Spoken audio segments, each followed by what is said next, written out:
Emeka, a 27-year-old Afrobeat artist, spends his days in a rundown studio in Lagos, recording tracks with borrowed equipment. Despite his talent, opportunities evade him. His family, tired of his pursuit of fame, urges him to seek a more stable career, but Emeka's dream of performing on global stages fuels his persistence. Nights are spent at open mics and talent hunts, where rejection becomes a painful routine. One evening, Emeka encounters an enigmatic man named Kola at a street performance. Kola, dressed in a sharp black suit, watches Emeka's performance with an unnerving smile. After the show, he approaches Emeka and leaves him with a cryptic message: "True fame demands sacrifice. If you're ready, come to the haven." Skeptical yet intrigued, Emeka decides to investigate this mysterious invitation, desperate for a breakthrough. Following Kola's directions, Emeka finds himself in front of an unmarked building in Victoria Island. Inside, the atmosphere is intoxicating, a blend of dim lights, hypnotic music, and an air of secrecy. The attendees are a mix of Lagos elites and shadowy figures whispering in corners. Kola introduces Emeka to the host, a charismatic man named Darpo, who seems to know everything about Emeka's struggles and aspirations. Darpo offers him a deal: join their circle and gain unimaginable wealth and fame. The catch: a simple signature in blood. Emeka hesitates, but Darpo assures him it's merely a symbolic gesture. Overwhelmed by his struggles and blinded by the promise of success, Emeka signs the contract, unknowingly sealing a dark pact that will change his life forever. The morning after signing the contract, Emeka wakes up to dozens of missed calls and messages. His latest song, which he uploaded weeks ago, has gone viral overnight. Radio stations and music blogs are raving about his talent, and fans flood his social media accounts with praise. Confused but exhilarated, Emeka contacts Kola, who reminds him, this is just the beginning. Stay patient, and more will come. As Emeka's fame grows, he secures a record deal with a top label, performs at sold-out shows, and rubs shoulders with Nigeria's biggest stars. Yet, beneath the glitz and glamour, he begins to notice unsettling occurrences, a series of accidents involving people he once called friends. Emeka's new fame brings him closer to wealth, but also estranges him from his family and old friends. His girlfriend, Tolu, begins to worry about his increasingly distant demeanor and the cryptic symbols that now adorn his music videos and stage performances. When Emeka's childhood friend, Chuka, visits to celebrate his success, tragedy strikes. Chuka is hit by a car on his way home from Emeka's concert. Emeka receives the news with shock, but brushes it off as a coincidence. However, the memory of Darpo's knowing smirk from the night at the haven lingers in his mind, making him question whether his newfound success is as harmless as it seemed. Emeka's rise to stardom continues as he secures endorsements, wins awards, and collaborates with international artists. Yet, with every milestone, the eerie coincidences grow. A fellow artist who publicly criticized Emeka falls gravely ill. His vocal coach, who had once belittled his talent, suddenly vanishes. Despite the signs, Emeka convinces himself it's all coincidental. He buries himself in his music, ignoring Tolu's concerns about his changing personality. One night, during a lavish party hosted by Darpo, Emeka overhears a chilling conversation among the cult members, confirming his darkest suspicions. They've orchestrated every aspect of his success, and the price for it has only begun to unfold. Unable to shake the unease, Emeka confronts Kola about the strange events surrounding him. Kola dismisses his fears, reminding him of the terms of the contract. You wanted success, and we delivered. Focus on your career, and let us handle the rest, he says coldly. Emeka's nightmares grow vivid, filled with haunting images of those he's lost and sinister whispers reminding him of his pact. Despite his mounting guilt, the lure of fame keeps him bound to the cult. The more he tries to push away the dark thoughts, the deeper he's pulled into the church's sinister web. Tolu, refusing to let go of the man she once loved, pleads with Emeka to leave his new lifestyle behind. She proposes they start afresh and abandon Lagos for a quieter life. Emeka, torn between his love for Tolu and the allure of fame, hesitates. That night, Emeka receives an anonymous message warning him to keep Tolu away from his affairs. Shaken, he realizes the cult is watching him. The message also contains a chilling reminder: you owe us more than you know. Desperate for answers, Emeka visits his grandmother in Ibadan, seeking her wisdom. She tells him about a similar cult she encountered in her youth and the devastation it brought to her community. They prey on desperation and greed, she warns. Breaking free is nearly impossible. She gives Emeka a blessed trinket and advises him to pray for guidance. Though skeptical, Emeka accepts it, unsure if his faith can withstand the darkness surrounding him. Darpo summons Emeka to the haven for a private meeting. There, Emeka learns of his next obligation, a sacrificial offering to solidify his bond with the church. The demand is horrifying. He must give up Tolu. Emeka is horrified and refuses outright, but Darpo warns him of the consequences of defiance. "Without us, you are nothing," he says, his voice like ice. "Think carefully, Emeka. The devil doesn't take kindly to broken promises." Emeka returns home, haunted by Darpo's chilling ultimatum. Tolu, sensing his distress, tries to comfort him, but he pushes her away, afraid that his involvement with the cult might put her in danger. Desperate to find a way out, Emeka revisits the blessed trinket his grandmother gave him. That night, he experiences a vivid dream where he's surrounded by shadows, each representing someone he's lost. Among them is Chuka, who whispers, "The price of greed is heavy, but redemption is possible." Awaking with a renewed resolve, Emeka begins researching ways to sever his ties with the cult, even if it means risking everything. Emeka seeks out Father Gabriel, a priest known for his expertise in spiritual warfare. Reluctantly, he confesses his pact with the cult. Father Gabriel warns him of the dangers of defying the Church of Satan, but offers to help.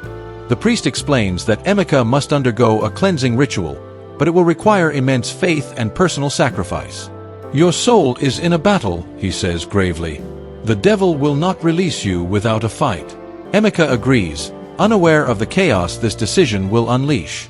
As Emeka begins the cleansing process, he becomes increasingly paranoid, feeling eyes on him wherever he goes. Kola confronts him, warning that the church is aware of his betrayal. "You can't outrun this," Kola says, his tone cold. "You belong to us now." Tolu, unaware of the full extent of Emeka's plight, notices his growing paranoia. When she presses him for answers, he finally confesses everything. Shocked and terrified, Tolu offers to help him fight back, vowing not to abandon him despite the danger. During one of Emeka's studio sessions, a fire breaks out mysteriously, destroying all his recent recordings.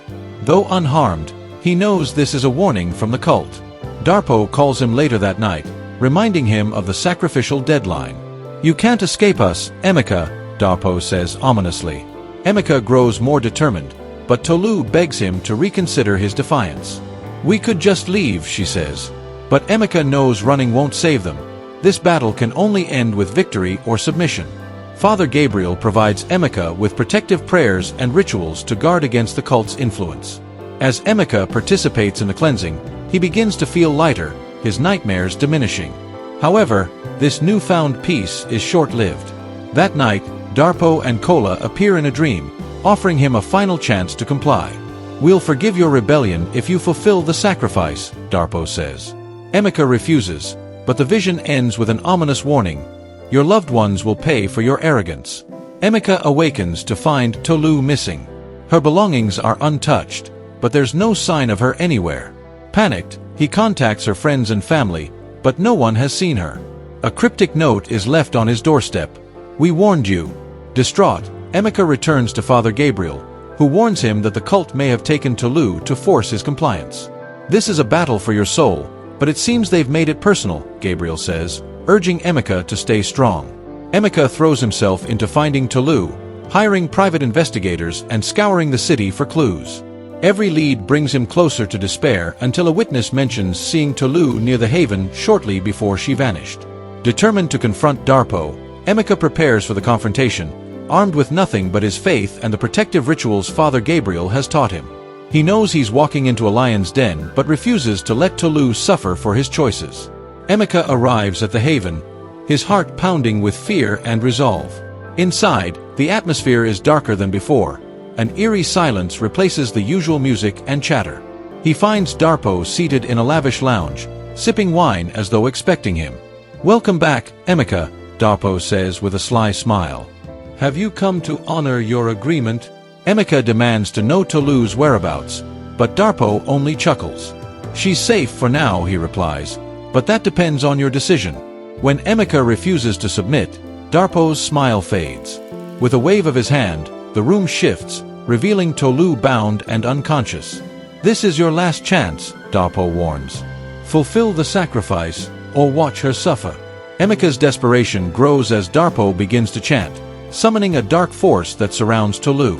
He pleads for more time, promising to find another way to repay the cult. Darpo, intrigued by Emeka's defiance, offers him an alternative: retrieve an ancient artifact tied to the cult's power. "The artifact lies in the sacred groves of your ancestors," Darpo explains. "Bring it to me, and Tolu will be released." Though wary of the trap, Emeka agrees, hoping that the quest will buy him enough time to devise a plan to defeat the cult. Emeka travels to his ancestral village in eastern Nigeria, where his grandmother warns him against venturing into the sacred groves. She recounts tales of spirits guarding the artifact, punishing those who seek it for selfish reasons. Armed with her blessings and protective charms, Emeka enters the groves. The air grows colder with each step, and whispers surround him, calling his name.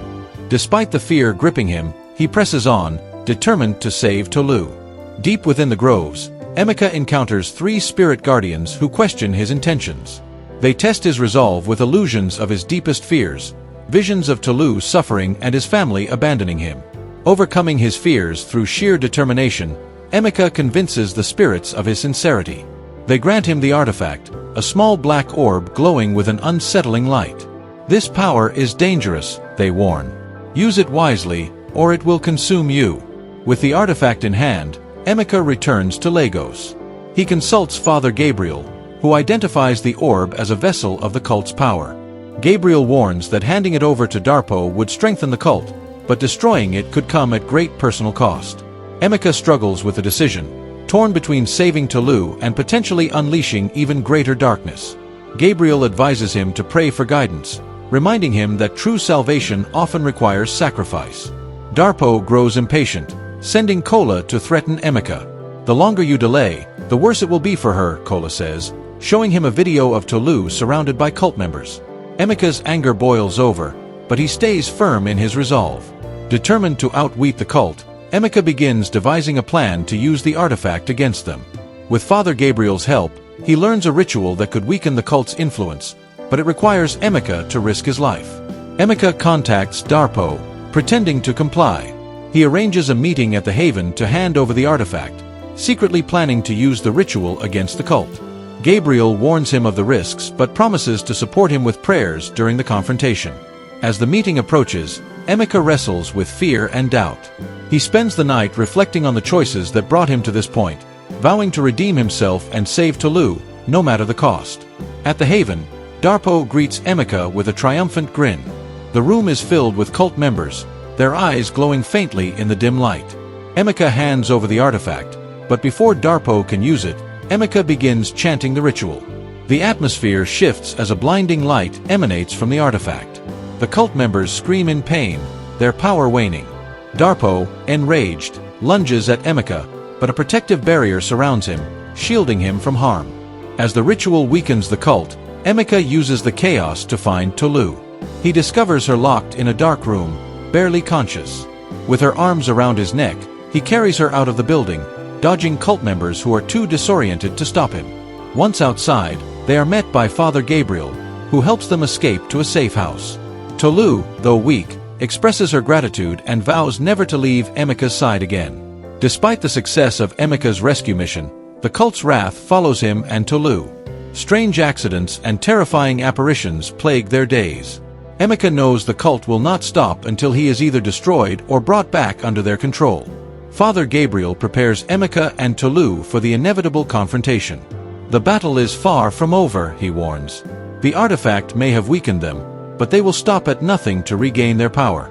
Emeka, emboldened by his love for Tolu and his newfound faith, vows to end the cult's influence once and for all.